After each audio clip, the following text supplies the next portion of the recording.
আমি আদালতে যাব, জনতার আদালতে এবং মানুষের আদালতে।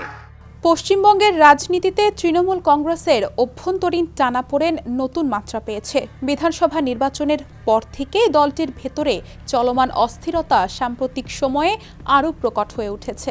এমন সময় দলটিতে সোনিয়া গান্ধীর সঙ্গে তৃণমূল নেত্রী মমতা বন্দ্যোপাধ্যায়ের বৈঠকের পর থেকেই একটি গুঞ্জন জোরালো হয়েছে। জল্পনা চলছে ভারতীয় জাতীয় কংগ্রেসের সঙ্গে একীভূত হতে পারে মমতার দল তৃণমূল কংগ্রেস। সূত্রগুলো জানিয়েছে, মঙ্গলবারের ওই বৈঠকে ইন্ডিয়া জোটের ভেতরে ঐক্য জোরদার করা এবং বিজেপির বিরুদ্ধে সমন্বিত কৌশল নিয়ে আলোচনা হয়েছে।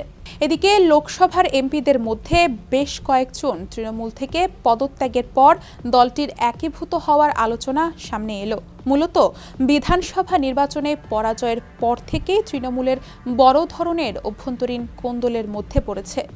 এসব বিষয়কে কেন্দ্র করে যখন একীভূত হওয়ার গুঞ্জন চলছে, তখন বুধবার তৃণমূলের মমতা বিরোধী শিবিরের নেতা ঋতব্রত বন্দ্যোপাধ্যায় জল্পনা উড়িয়ে দিয়েছে। তিনি বলেন, কংগ্রেসের সঙ্গে তৃণমূল একীভূত হচ্ছে না। তৃণমূলের আরেকজন এমপিও হিন্দুস্তান টাইমসকে বলেছেন, একীভূত হওয়ার খবরগুলো পুরোপুরি ভিত্তিহীন। এদিকে একীভূত হওয়ার জল্পনার মধ্যে মমতাকে নিয়ে কটাক্ষ করতে ছাড়েনি বিজেপি।